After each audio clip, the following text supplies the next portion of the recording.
Okay, let's start with the today's lecture. In the previous lecture, what you have seen, that is IEEE 802.3. What is IEEE 802.3?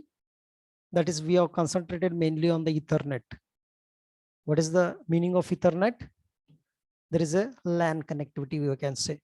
Okay, what are the advantages of Ethernet? Whatever the data is there, or the frame is there, that can be sent without any loss. Without any loss, we can send it. But the disadvantages is what for this Ethernet is, it can take a delay to reach particular destination. It is going to take a delay to reach a particular destination. That has to be one of the destination. One of the disadvantage has to be occurred in Ethernet. Got it? But in Ethernet, they are not going to provide the priority to send the frames. In the Ethernet, there should not be any priority for the frames to send the particular destination. At any time they are going to send. But in the next topic, we are seeing at this stage, that is IEEE 802.4, that is of token bus. 802.4. There are a number of standards we are going to see, that is IEEE 802.3, IEEE 802.4, that is to be token bus, and IEEE 802.5, that is token ring.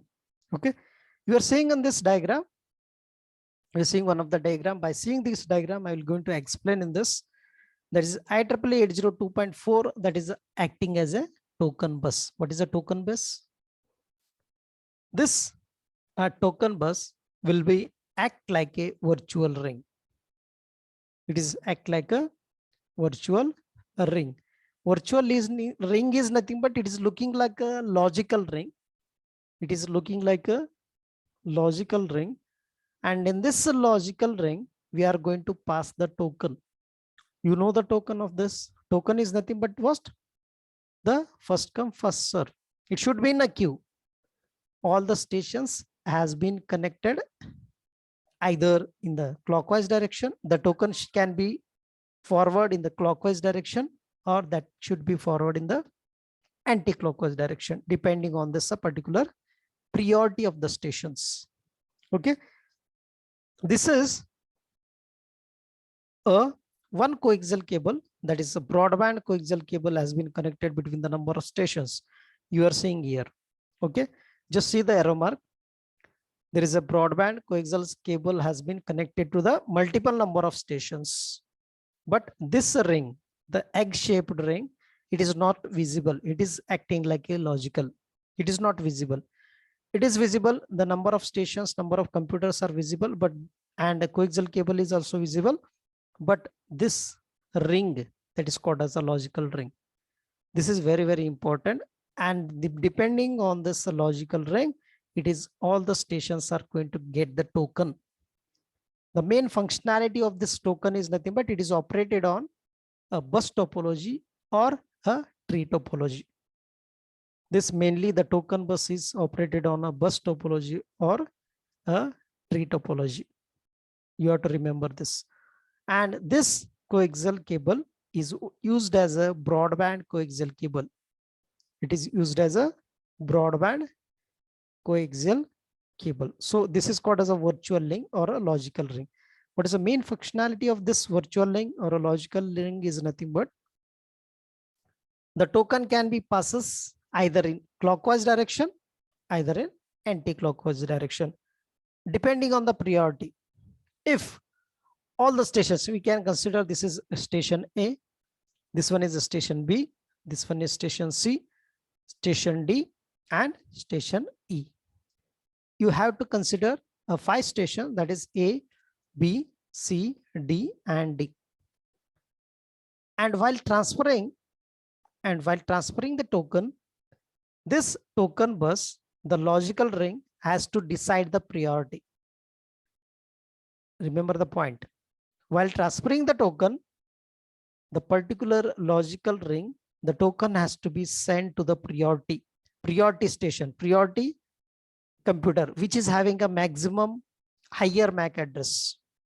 If you consider this MAC address is 17, this one is 5, this one is 20, this one is 3, and this one is 10. 17, 5, 20, 7, and 10.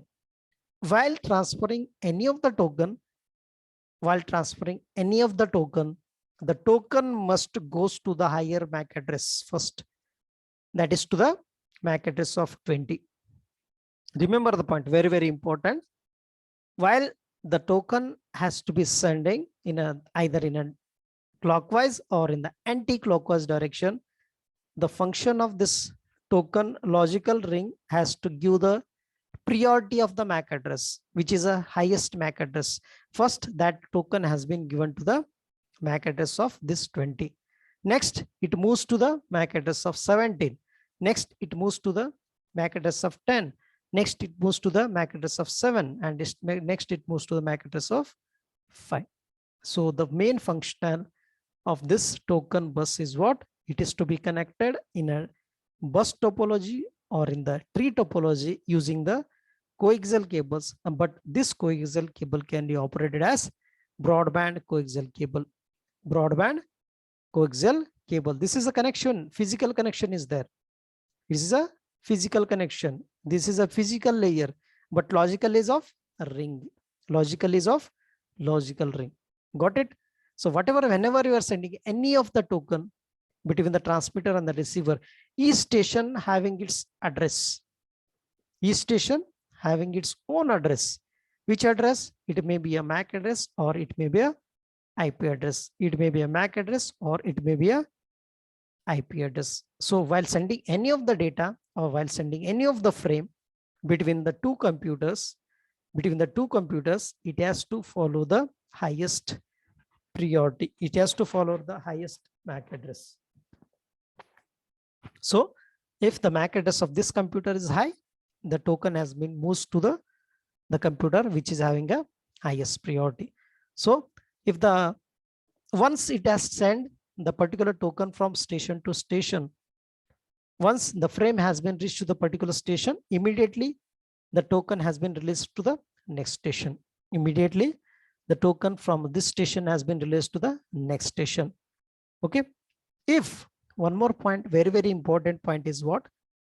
If these two computers, this computer 2 and this computer 3 is not having any frame, it is not containing any frame. Okay. The token will not stay over here. Immediately it is transferred to the next station. The station is having the frame. Token has moved, but token is immediately moving from particular station, which is the station is having a particular frame. And this frame has to be sent in a particular time slot system. Okay. In a particular time slot itself, the token is going to send, and that frame has to be completed in that particular time. That is called as a T seconds or a T times. That is the main functionality of IEEE 802.4. That is called as a token bus. Here it is written, a virtual ring is created with the nodes of station and the token is passed from one node to the next in a sequence along with the virtual ring. This is called as a virtual ring or a logical ring. And each node knows the address of its preceding station and its succeeding stations. Preceding is nothing but the source, and succeeding is destination. Initial station, the source station, and the destination address.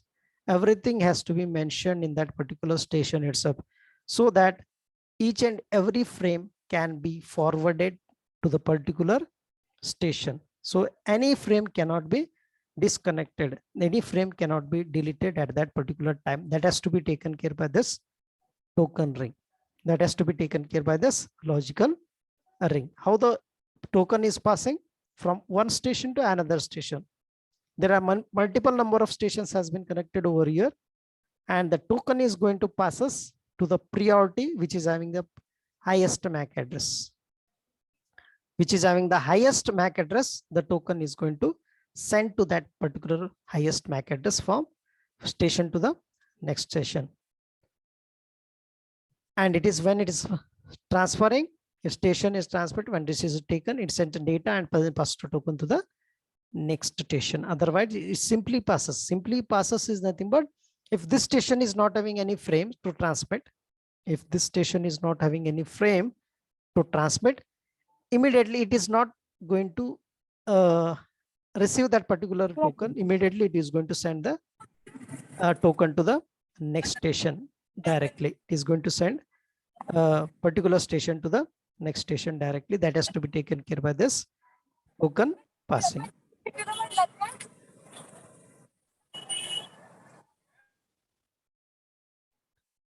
Okay. Next.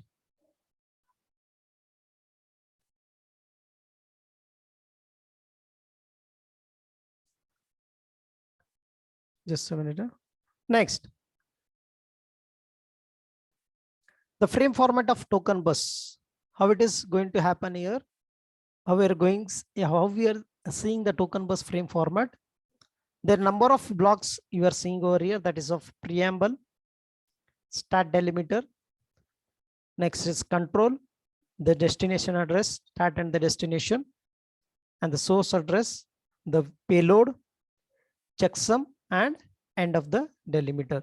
And the start of delimiter and the end of the delimiter, it is going to check, it is going to see whether the particular byte is present in the particular frame or not. That has to be going to see in this particular frame.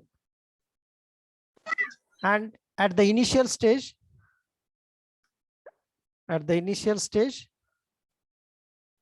just a minute.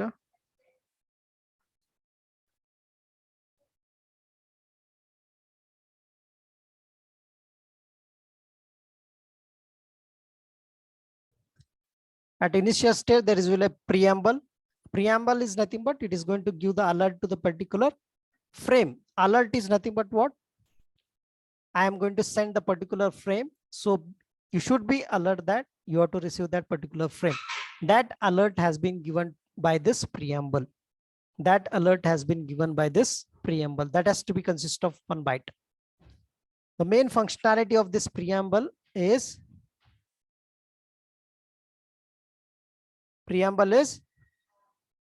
that has to be given the alert to the next frame, that is to be blocks.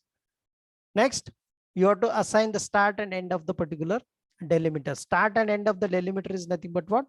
You have to assign zeros and ones. You have to assign the zeros and ones. If you are going to assign zeros and ones at the initial stage of the starting of the data or starting of the frame, and at the end of the delimiter, the particular it is came to know that the whatever the frame has been, that frame has been received at the particular receiver. That has to be assigned by this start delimiter.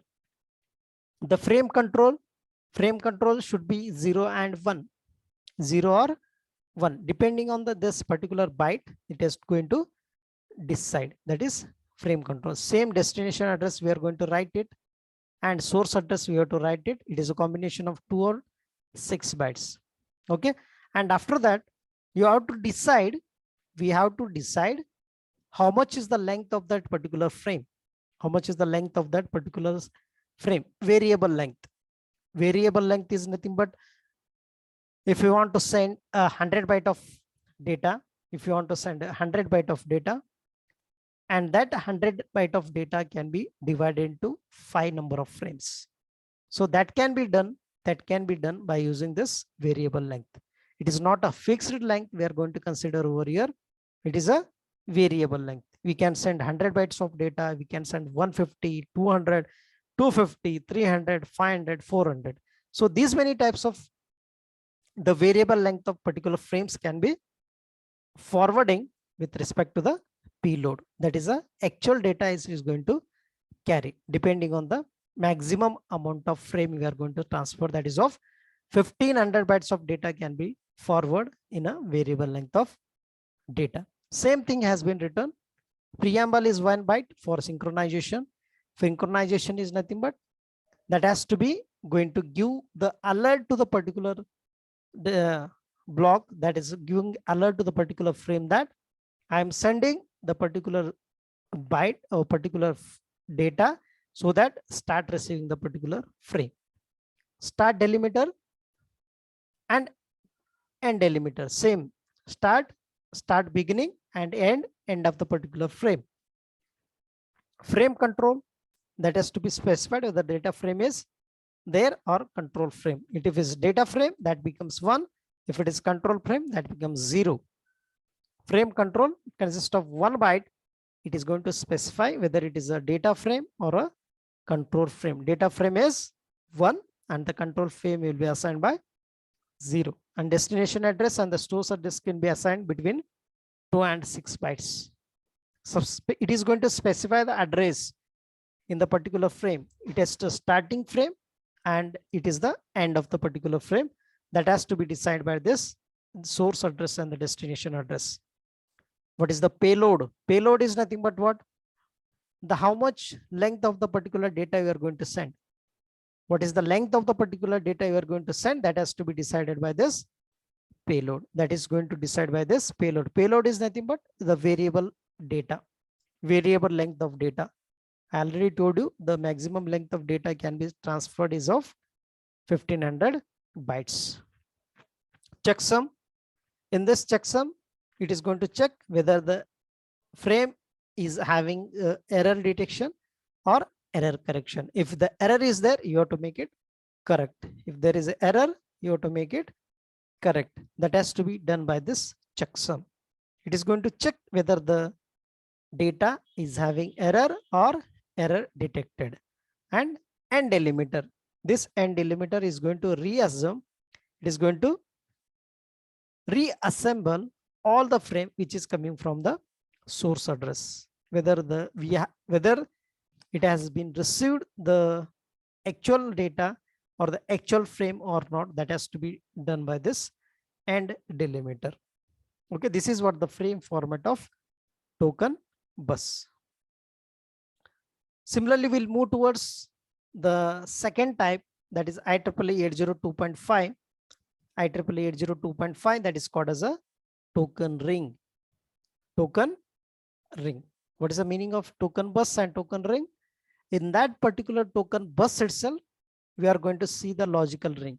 You are seeing the logical ring, but it is acting as a token ring. Token ring is nothing but it is a circular in shape. It is a circular in shape, but in token bus, it is a egg in shape. Circular is nothing but what? The particular station is having a ring interface.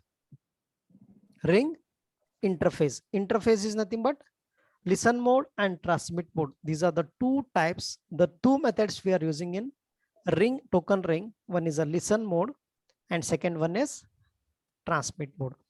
Listen mode is nothing but what? Whenever any of the data has been sent, and in that particular listen mode, we are having an interface. In that particular station, we are having interface. Okay. In that interface, we are having a 1 bit delay.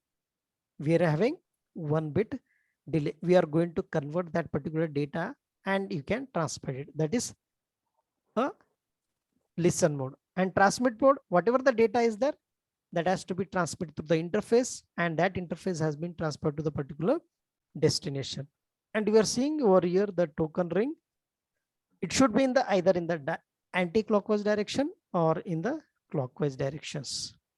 Token has been sent in the anti-clockwise direction or token has been passing through the clockwise direction. That has to be taken care by this token ring.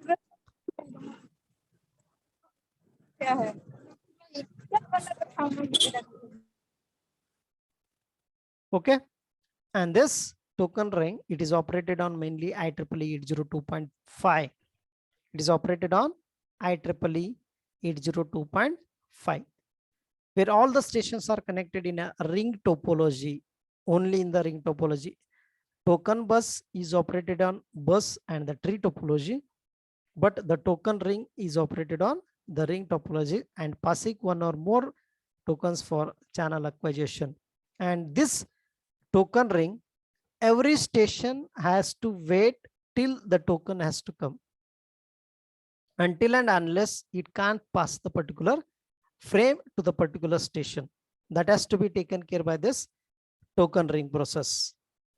A token is a specific frame of 3 bytes that circulates along the ring of stations. A station can send data frames only if it is holds a token. The tokens are released on successful receipt of the token data frame. So this has to be taken care that whenever the token has been come from the particular station, and that station has to send that particular frame in a specified amount of time. In a specific amount of time, the token is going to, and the frame has to be sent. Once that frame has been reached at particular destination, that particular station, immediately the previous station has to release the token to the next station. So that in a particular, in a specified, in a random amount of time, in a specific amount of time, that token has been reached to the particular station, so that there should not be any delay is going to occur. So there should not be any collision has been happened in this particular token ring. So this is what the overall concept of token ring.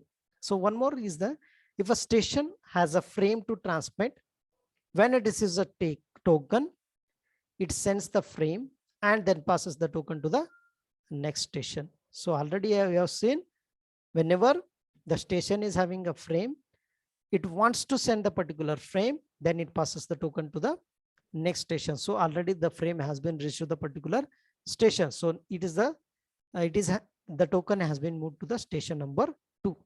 If the frame is not there in that particular station, it simply passes the token to the next station. Passing the token means receiving the token from the preceding stations.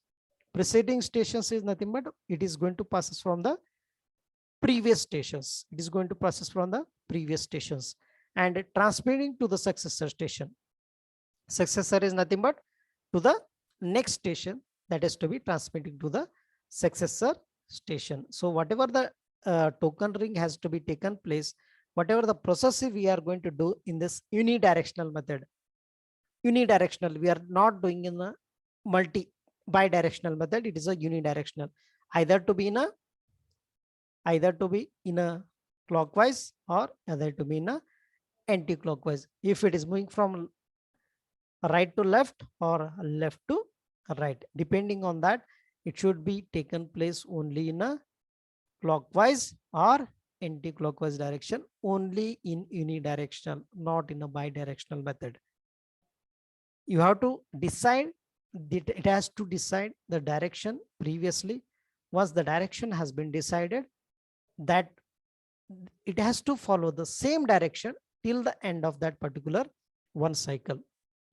Once the cycle has been completed, and it can take any direction. If once initial stage it has taken the initial stage taken the clockwise direction, it has to complete the clockwise direction till the one cycle. If it has chosen for anti-clockwise direction, till the end of one cycle, it has to choose the anti-clockwise direction itself. So that has to be decided by this token ring. And we'll see the next topic, that is the difference between token ring and token bus. What is the difference between token ring and token bus? Already we have seen in theoretical. Token ring is nothing but it is a physical link. Token bus is logical ring. Virtual is nothing but what? Logical.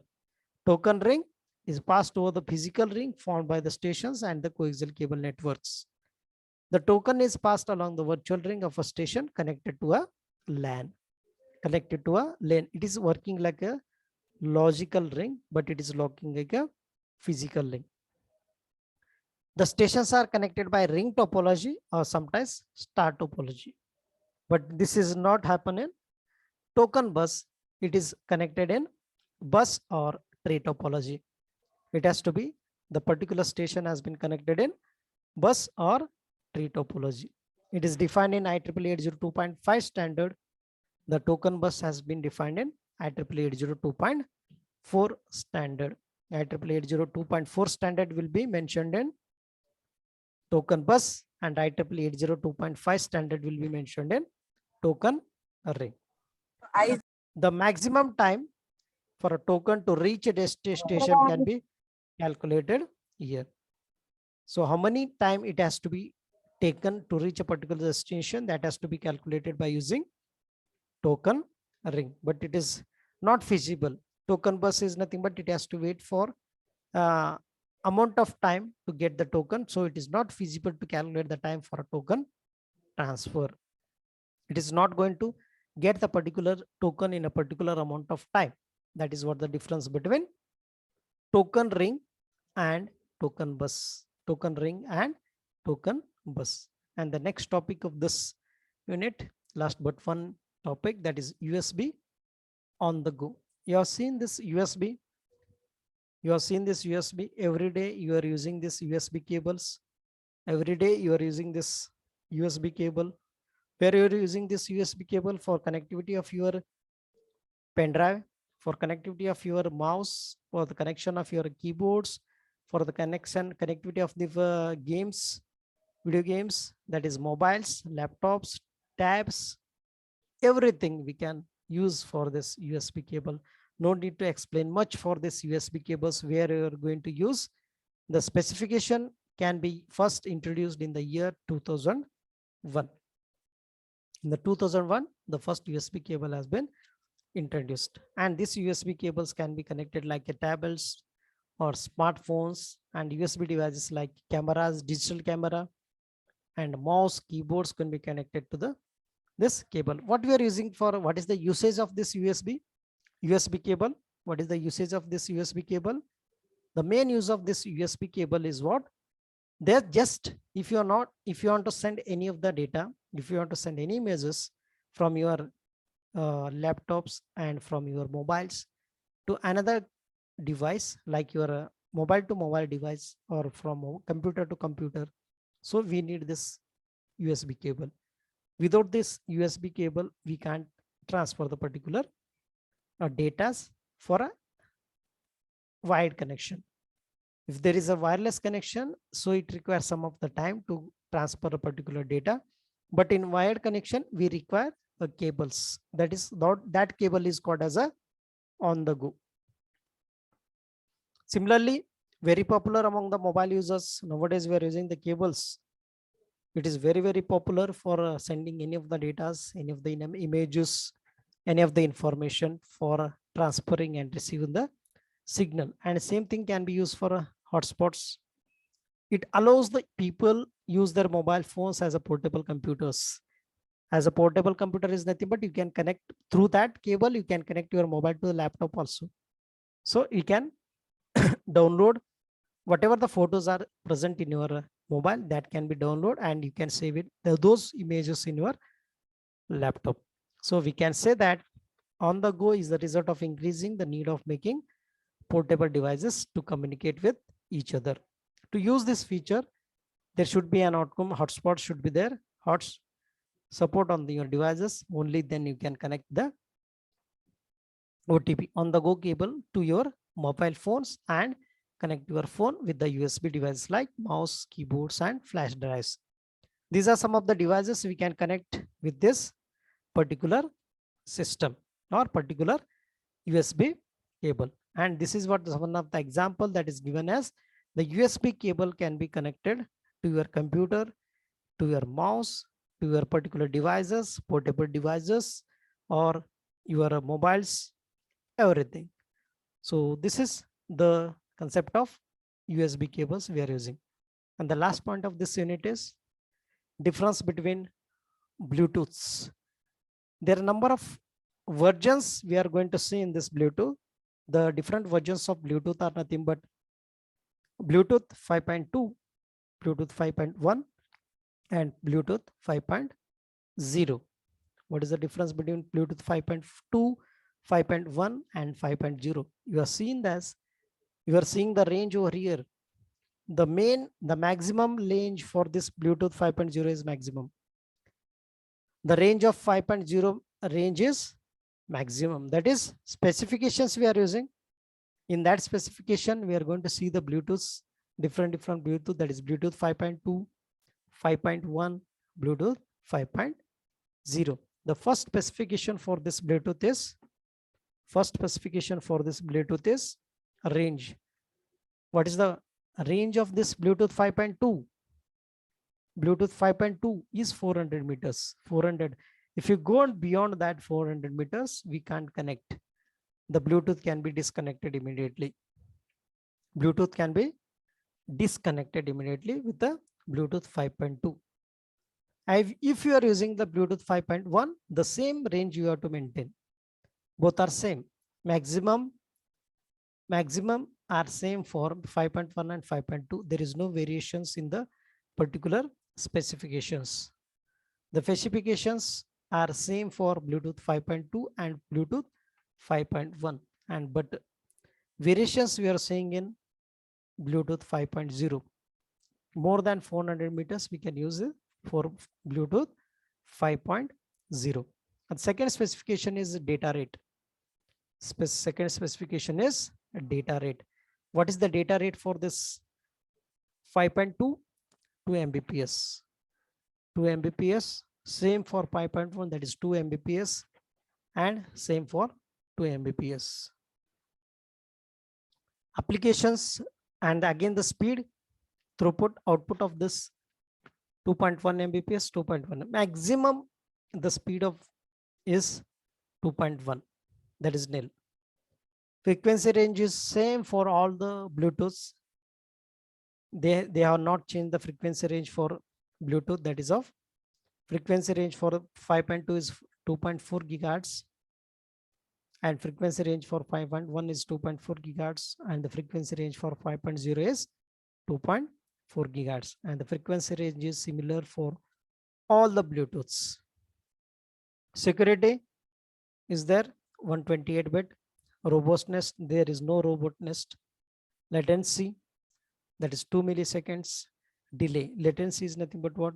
The delay is 2 milliseconds. 2 milliseconds, there is no delay, can be comes under this Bluetooth 5.0. Time to take particular data to reach the particular destination of that particular data, that is 2 milliseconds and 3 milliseconds. It does not take any time. Voice capability is similar for all the Bluetooths, all the versions of Bluetooths, different varieties of Bluetooths. And network topology we are using, all the Bluetooths we are using star topology. Almost all the specifications are same for all the Bluetooths, but they are going to modify different versions over this Bluetooth, that is of 5.1, 5.2 and 5.0, and the power is required is 1 watt, and the power required for this is 0.01 to 0.5 watt, which is less, and no required any power for this 5.0. And peak current consumption is less than 10 milliamperes. It is also less than 10 milliamperes and less than 10 milliamperes. So this is what the difference between the Bluetooths we are going to see. That is what 5.1, 5.0, 5.1 and 5.2. Okay, and these are the similar questions we are going to see in the day-to-day life, that is of Wi-Fi, Bluetooth, hard support, that has to be comes under this Bluetooth technology. Okay, this completes your unit number 5, that is wireless LAN